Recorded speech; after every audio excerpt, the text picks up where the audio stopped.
ไปยืนล่ำเทิงกันเล่นกันขึ้นบ่ได้รับได้นอนล่ำบ่ดีเขากะตี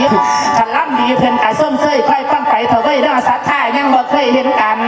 ไผกะว่ามันสิ้นกะว่าตอนตั้งแต่กี่แต่ก่อนฉันกะว่าฉันนี้ตั้งแต่กี่แต่ก่อนลูกแม่มุนลืมแรงนี่กะว่าฉันนี้มีดีกี่สูงสุดคนผู้ชายคนไหนเห็นแต่ไงลงทวน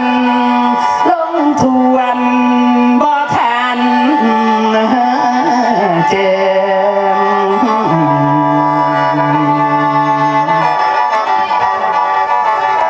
แม่นบ่แม่นกะว่าน้อ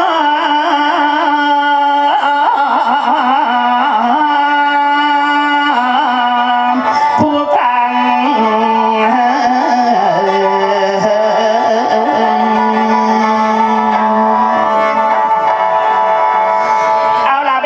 หน่อยเพิ่นว่าทราบว่าเป็นการนั่นบ่เป็นประโยชน์ขันบ่ซ้อนบ่เห็นมอนนั่นครับขันบ่ยับหากันแม่นบ่มีแนวใดขันสิเสยใดคือเห็นหำพอย่านพื้นพบพ่อก็เลยทวงให้พ่อเอาอันนี้เราเพิ่นว่าคนเฮาเกิดมาแล้วหูหยังบ่ทอหูวิซ่าหนาหยังบ่ทอนากิเลสผู้ลังคนใส่ไปฟังประเทศตามเอาปีใส่หูกล้วยสวยหยังกับบ่ทอนาลีดีหยังกับบ่ทอพ่อทอแม่แก่หยังกับบ่ทอแก่เฒ่าเขาหยังกับบ่ทอวัดบ่ทอเขาวัดเขาว่าเด้อสินไส้ยับน้ำผีในบางวันอ่านนั่นหลอกคอยขึ้นหลังมันละไหลขึ้นเลยเป็นราค่าหยังกับบ่ทอค่าหน้าคานเมื่อเรื่องข้าววันนี้บ่ว่าน้องหรือพีบ่ว่าเฒ่าหรือแกมันดันได้ดันหนีขั้นบ่เร็วกับบ่ดีรังคดกันขันกัน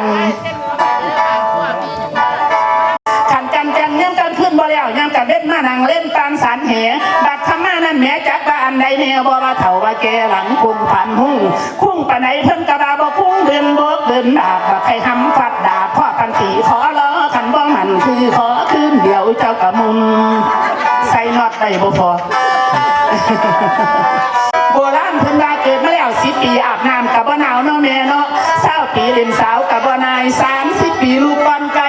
40 ปีไปให้มาทอดขา50 ปีไปหน้ามาทอดเพียง60 ปีเป่าคุยกับบ่ดัง70 ปีตีลำข้างกับบ่มวน80 ปีนักหมวกมวนเข้ามาหู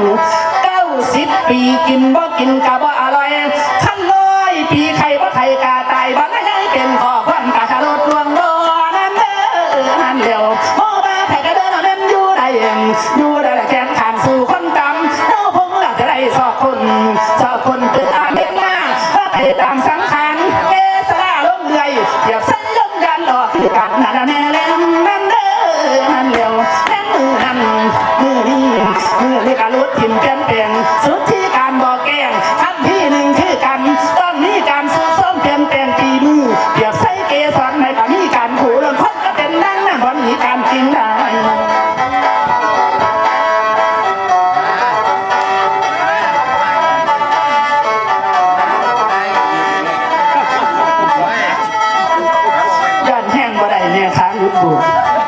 เกิดหมอกับว่าให้ใส่เด้ออนุญาตบาดข้าม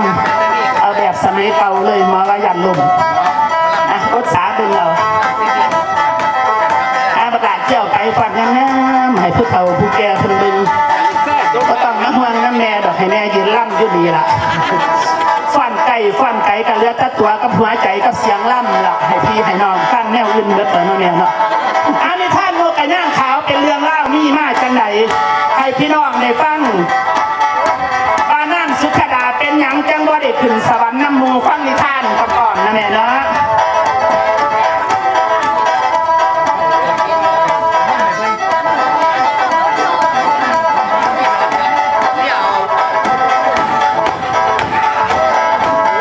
เอาให้พอเด็กแม่แล้วใบหน้าแล้วคำจะได้ทันทำตั้งหัวลำลาที่ตาเติมตามเรื่องสิ้นยังหัวขอกะล้อล้อเครื่องกันเด็กนั่นนาผู้นั้นนาเด็กแล้วก็ยังจะไปก่อนเขาใส่กันจักเก้าบ้านนั้นเมื่อกันยังขาวเป็นผลงานแถวฟ้า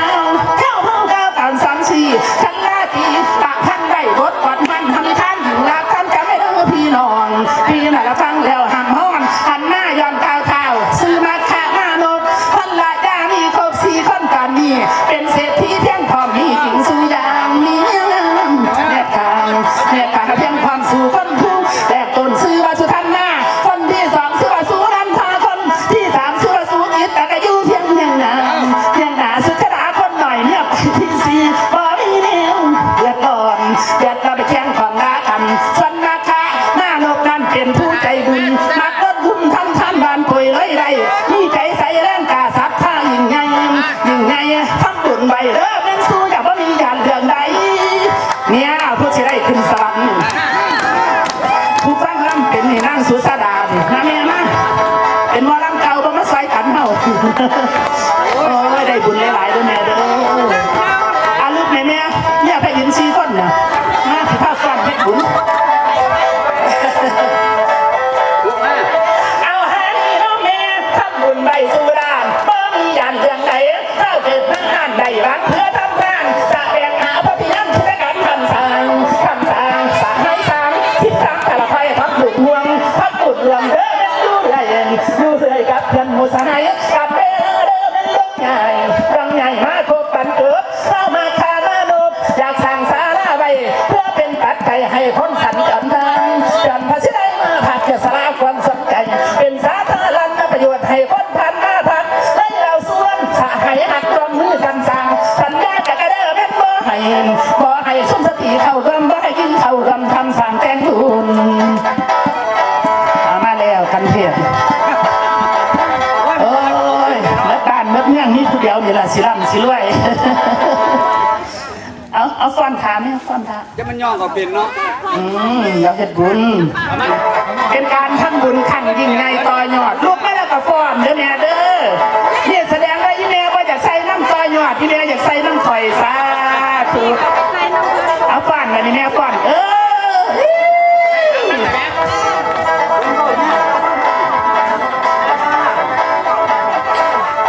ฟ้อนรถแม่ฟ้อนระบุญ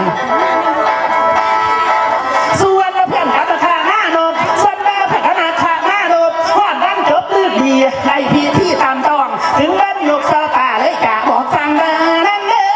มันเร็วมาให้เอาเด้อนั่นซาตาละมาขึ้นยกย่อสังกาบอกคิดพ่ออ่านกาลืมเห็ดให้หาสื่อสำเร็จที่เขาทำไปหาสื่อใส่กะบ่ได้บ่มีใส่จากบอนสู้ทำก้าวจะว่ามีใบอยู่เรื่องพวกท่านสื่อฉันบ่ย่อมขายพวกสหายกรรมคามาโนเก่าย่อมคว่ำเบาจำใจเอานั่งละสุดท้องหน้าเข่าหัวนั่งให้มีส่วนรวมสละสั่งทำหู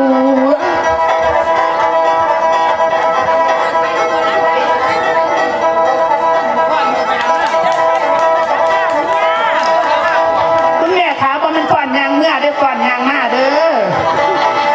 อีเมียก่อนยางเมื่อเจ้าสิว่าเห็นนั่งสุธดาได้ไหม